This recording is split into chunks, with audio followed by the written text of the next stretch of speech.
नमस्कार दोस्तों, एक बार फिर स्वागत है आपका हमारे हॉरर पॉडकास्ट शो में, जहां पर हम लोग सुनते हैं एक से बढ़कर एक सच्ची घटना पर आधारित डरावनी और रोचक कहानियां। तो जो आज की हमारी कहानी है वह है चेतन की। चेतन पेशे से एक ट्रक ड्राइवर है और एक सफर में उसके साथ ऐसी भयानक घटना घटती है जो वह आज तक भूल नहीं पाता है और उसने इस घटना को हमारे साथ शेयर किया है। लेकिन इस घटना को हम चेतन के ही नज़रिए से सुनेंगे ताकि आपको इस हॉरर पॉडकास्ट शो का बेस्ट एक्सपीरियंस मिल सके। तो चलिए कहानी की शुरुआत करते हैं चेतन की जुबान से। नमस्कार दोस्तों, मेरा नाम चेतन है। मैं अपने बारे में बताऊं उससे पहले मैं कुछ और बता देता हूं कि वह रात कितनी भयानक और दर्दनाक थी जो मेरे साथ उस रात घटना घटी। वह मैं आज तक नहीं भूल पाया हूं। हमेशा की तरह मैं इस बार भी अपने सहयोगी के साथ माल से लदे हुए एक ट्रक के साथ निकला था। उस दिन हमारे ट्रक में शराब की पेटियां रखी हुई थी और पीछे जो थोड़ा स्थान खाली बचा हुआ था। हमेशा की तरह इस बार भी मेरे साथ मेरा सहयोगी भी सफर पे निकला हुआ था। मेरा सहयोगी वह कम था और दोस्त ज्यादा था, जिसका नाम महेश होता है। हम दोनों ट्रक लेकर करीब शाम के 4 बजे निकलते हैं। जब रात के 9 बजते हैं तो हम दोनों को भूख लग जाती है। तभी महेश मुझसे कहता है, अरे यार चेतन, मेरे पेट में तो चूहे कूद रहे हैं, क्या तुम्हारे भी पेट में चूहे कूद रहे हैं? और ऐसा कहकर वह हंसता है। मैं भी हंसकर जवाब देता हूँ, हाँ भाई, मेरे पेट में तो शैतान कूद रहे हैं। तभी चेतन एक गंभीर आवाज में कहता है, भाई शैतान का नाम मत ले, वो भी ऐसी रात में, नहीं तो क्या पता कब कौन कहाँ प्रकट हो जाए। और मेरे दादा दादी भी बताते थे कि बुरी शक्तियाँ का नाम रात में नहीं लिया करते हैं। तभी मैं हंसकर बोलता हूँ, भाई तू सही कह रहा है, चल छोड़ इन सब बातों को, चल कहीं ढाबे पर रुककर खाना खाते हैं। 10-15 मिनट और गाड़ी चलाने के बाद हम दोनों को आसपास कोई भी ढाबा नजर नहीं आता है। नजर आता है तो सिर्फ सुनसान रास्ते और सड़क के चारों तरफ घने जंगल। तभी महेश अपने पेट को पकड़कर कहता है कि साला ढाबा दिख क्यों नहीं रहा है, कब से मेरे पेट में चूहे कूद रहे हैं। वह ऐसा कह ही रहा होता है। तभी कुछ दूरी पर एक रोशनी नजर आती है। जब हम उसके पास पहुंचते हैं तो एक छोटी सी झोपड़ी होती है वह, और उसमें एक बूढ़ा व्यक्ति होता है। उस झोपड़ी के सामने 4-5 कुर्सियां रखी होती हैं और रोशनी के नाम पर 2-4 लालटेन जल रहे होते हैं। हम दोनों अपनी ट्रक को उसके झोपड़ी के सामने रोकते हैं और उस बूढ़े व्यक्ति से बात करने के लिए उतरते हैं। जब हम उस बूढ़े व्यक्ति के पास पहुंचते हैं तो हम दोनों को थोड़ा अजीब लगता है। वह बूढ़ा व्यक्ति अजीब सा दिख रहा होता है। उसके फटे मैले कपड़े होते हैं और जो सबसे अजीब बात थी वह यह थी कि उसके चेहरे पर एक खरोच के निशान होते हैं जो उसके दाहिने आंख से शुरू होकर नाक से होते हुए बाईं आंख के नीचे तक जा रहा होता है, मानो उसको किसी जानवर ने खरोचा हो या उसको कभी किसी एक्सीडेंट का शिकार हुआ हो। अब महेश उस बूढ़े व्यक्ति से कहता है, चाचा यहाँ कुछ खाने को मिल जाएगा? बूढ़ा व्यक्ति कपकपाहट भरी आवाज में कहता है, हाँ बेटा बैठो, तुम्हारे लिए कुछ खाना लगा देता हूं। कुछ देर बाद अंदर से एक जवान और खूबसूरत औरत घूंघट ओढ़े हुए बाहर आती है। उसके हाथ में 2 थालियां खाने से भरी हुई होती हैं।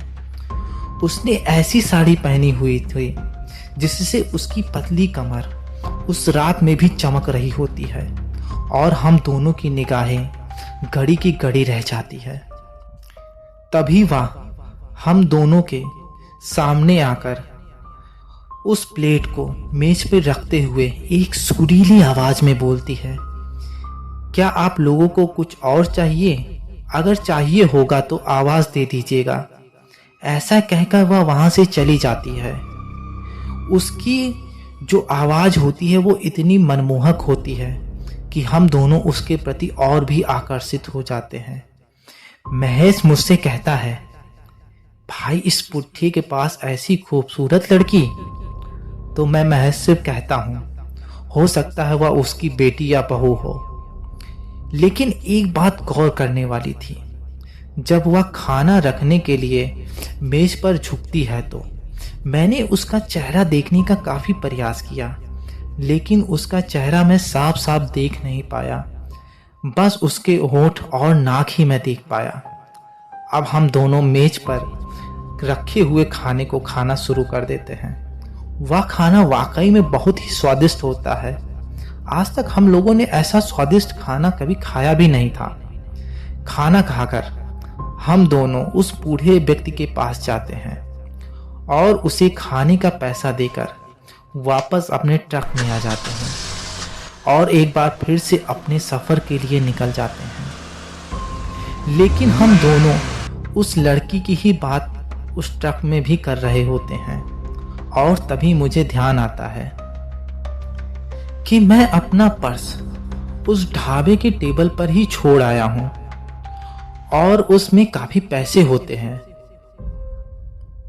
साथ ही अभी हम लोगों को चले हुए करीब 10 मिनट ही हुए थे, इसलिए हम लोग ढाबे से ज़्यादा दूर नहीं पहुंचे थे।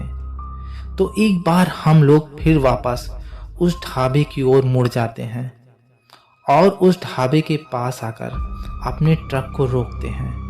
जब हम दोनों ट्रक से उतरकर देखते हैं तो हम दोनों बहुत ही आश्चर्यचकित होते हैं।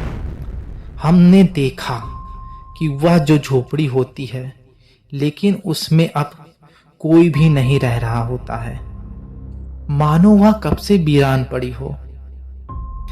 ऐसा देखकर हम दोनों चकित तो होते हैं और एक दूसरे का मुंह ताकते ही रह जाते हैं। जब हम उस झोपड़ी के अंदर जाते हैं तो जो नज़ारा अंदर का होता है वह तो बहुत ही भयभीत कर देता है। उस झोपड़ी के एक कमरे में 2 मनुष्य के कंकाल पड़े होते हैं, लेकिन उनके सर उनके शरीर से अलग होकर कुछ दूरी पर पड़े हुए होते हैं। यह देखकर मोहन कहता है, यह जगह कितनी डरावनी है और कोई ऐसे कंकाल यहाँ कैसे पड़ा रह सकता है, जबकि इस हाईवे पे तो लोगों का आना जाना होता ही है। यह बात हम लोग कर रहे होते हैं ऐसा, और वह कहता है, चल यहाँ से निकलते हैं। ऐसा वह कह ही रहा होता है, तभी हम दोनों के एक अजीब सा ठंडी हवा का झोंके का एहसास होता है। वह इतनी ठंडी हवा होती है कि हम दोनों के रोंगटे खड़े हो जाते हैं और तभी हम बाहर आकर खड़े हो जाते हैं। बाहर जैसे ही हम लोग पहुंचते हैं, उस झोपड़ी के आसपास के जंगलों से एक अजीब सी जानवरों के रोने की आवाज आने लगती है और कुछ ही देरी में हम दोनों को झोपड़ी के पीछे से कुछ अजीब सी आवाज आने का एहसास होता है। वह आवाज अभी आ ही रही होती है, तब तक मेरी नज़र झोपड़ी पर एक रस्सी से बंधे हुए मेरे पर्स पर पड़ती है, जो कि उस झोपड़ी से टंगी हुई होती है। यह देखकर मैं तो आश्चर्यचकित होता हूँ कि अगर कोई यहाँ रह नहीं रहा है तो इस पर्स को कौन रस्सी से बांधकर इस तरह लटकाकर छोड़ देता है। तभी एक और आश्चर्यचकित कर देने वाली घटना घटती है। झोपड़ी के पीछे से जो आवाज आ रही थी वह अब सिसकियों भरी हो जाती है। हम दोनों इससे भयभीत तो होते हैं, लेकिन निश्चय करते हैं कि जाकर जरूर देखेंगे कि किसकी आवाज है ये, और हम दोनों घूमकर झोपड़ी के पीछे जाते हैं तो देखते हैं कि वहां पर वही महिला अपने दोनों पैरों को सिकोड़ कर बैठी हुई होती है और उसका चेहरा इस बार भी साड़ी से ढका हुआ होता है। यह दृश्य हम दोनों के लिए काफी नया होता है, लेकिन हम लोग थोड़ा हिम्मत करके उस महिला की ओर आगे बढ़ते हैं। लेकिन अभी भी वह महिला सिर्फ सिसकियां ही भरे जा रही होती है। जब मैंने उससे पूछा कि आप क्यों रो रही हैं, क्या कोई समस्या है आपको, मेरे ऐसे कहते ही वह शांत हो जाती है और अगले 1-2 मिनट तक वह कुछ भी नहीं कहती है। मैं और महेश दोनों एक दूसरे को देखते हैं। तभी एक बार फिर मैंने उससे पूछा, क्या आपको कोई दिक्कत है? तभी वह अंदर से एक भयानक आवाज में कहती है, वह मुझे नहीं छोड़ेगा, मुझे यहाँ से नहीं जाने दे रहा है। उसने मुझे यहाँ कैद कर रखा है और हर रात वह मेरे शरीर को नोचता है। मुझे बचा लो। यह बात सुनकर मैं थोड़ा भयभीत होता हूँ और आगे बढ़कर जब मैं उसके घूंघट को उठाकर उसका चेहरा देखने का प्रयास करता हूँ, तभी मैं डर के मारे 2-3 कदम पीछे हटता हूँ और वहीं पर गिर जाता हूँ। महेश भी उसके चेहरे को देखकर चिल्लाता है और तेजी से कहता है, यह क्या भला है, भाग चेतन, वहां से भाग। अब हम दोनों ट्रक की ओर तेजी से भागते हैं। दरअसल जब मैंने उसका घूंघट उठाकर उसका चेहरा देखा तो जो चीज मुझे नजर आई वह किसी सामान्य स्त्री की नहीं होती है, बल्कि एक डायन जैसी स्त्री की होती है। उसके चेहरे पर पपड़ियां बनी हुई होती हैं, उसकी नाक नहीं होती है और उसके आंख भी नहीं होते हैं, मानो उसका पूरा चेहरा किसी जले हुए कोयले के समान हो। जब मैं ट्रक को स्टार्ट कर रहा था तो ट्रक 2-3 बार में तो स्टार्ट ही नहीं हुआ, लेकिन कुछ दूर यानी कुछ देर में प्रयास करते हुए वह ट्रक स्टार्ट हो जाता है। मैंने ट्रक के किनारे वाले शीशे से देखा तो मुझे पीछे एक भयानक आकृति नजर आती है। उस आकृति के बहुत बड़े बड़े सींग होते हैं और उसका चेहरा भी जानवरों की तरह बहुत भयानक होता है। उसके शरीर पर काफी बड़े बड़े बाल होते हैं। तभी मैं ट्रक के एक्सीलेटर को अपने पैर से तेजी से दबाता हूँ और मेरा ट्रक एक बार फिर हाईवे पे आ जाता है। अब हम दोनों के पसीने माथे से चू रहे होते हैं और मेरे ट्रक की रफ्तार भी उसी प्रकार से तेजी से बढ़ रही होती है। कुछ देर बाद मुझे अपने ट्रक के पीछे से किसी के दोबारा रोने की आवाज आती है। जब मैं अपने ट्रक के केबिन से पीछे की ओर देखता हूँ तो मुझे फिर वही महिला अपने ट्रक के पीछे वाले स्थान पर बैठी हुई नजर आती है। जब मैं उसे देख ही रहा होता हूँ तभी मेरी तरफ वह देखकर हंसती है। उसकी मुस्कान इतनी भयानक होती है कि मैं सहम जाता हूँ और कुछ ही देर में वह वहां से गायब हो जाती है। अब हम दोनों बहुत डरे हुए होते हैं। महेश तो सिर्फ हनुमान चालीसा ही पढ़े जा रहा होता है, वह मुझसे बात भी नहीं कर पा रहा होता है और मेरा ध्यान सिर्फ ट्रक की रफ्तार पर होता है। कुछ दूर ट्रक को चलाने के बाद एक साइन बोर्ड रोड के किनारे हम दोनों को नजर आता है और उस साइन बोर्ड पर लिखा हुआ था, मौत की दुनिया में तुम्हारा स्वागत है। और एक खोपड़ी भी उस साइन बोर्ड पर बनी होती है। यह पढ़कर महेश बोलता है, भाई ऐसा कौन लिखता है इस साइन बोर्ड पर? जब मैंने साइन बोर्ड पढ़ने के बाद सामने देखा तो मुझे कुछ दूरी पर एक भयानक साया नजर आता है और अगले ही पल वह साया हमारे सामने वाले विंडशील्ड पर आकर चिपक जाता है। वह एक भयानक हंसी हंसता है और साथ ही वह अपने नाखून से विंडशील्ड पर एक पंजा मारता है। इससे हमारी विंडशील्ड पर खरोच पड़ जाती है। यह सब होते ही मैं ट्रक का ब्रेक तेजी से मारता हूँ और ट्रक पर जो साया चिपका हुआ होता है वह रोड पर जाकर कुछ दूरी पर गिर जाता है। असल में वह कोई साया नहीं होता है, वह एक डायन होती है जिसके चक्कर में हम दोनों उस रात फंस गए होते हैं। अब मैं एक बार फिर से अपने ट्रक को तेजी से चलाया और उस डायन को कुचलते हुए आगे बढ़ गया। तभी मैंने एक बार पीछे मुड़कर देखा कि वह डायन हवा में उड़ रही होती है और हमारे ट्रक के पीछे आ रही होती है। लेकिन यह नज़ारा और भी भयभीत कर देने वाला तब हो जाता है जब उस डायन के नीचे सड़क पर 4 पैरों से एक जानवर, बहुत ही विकराल आकृति का जो होता है, वह हमारी ओर तेजी से बढ़ रहा होता है और वह एक भयानक आवाज भी उसके मुंह से निकल रही होती है। और कुछ ही देरी में वह डायन हमारे ट्रक को पीछे से पकड़ती है। उसके पकड़ते ही हमारा ट्रक धीरे धीरे स्लो होने लगता है।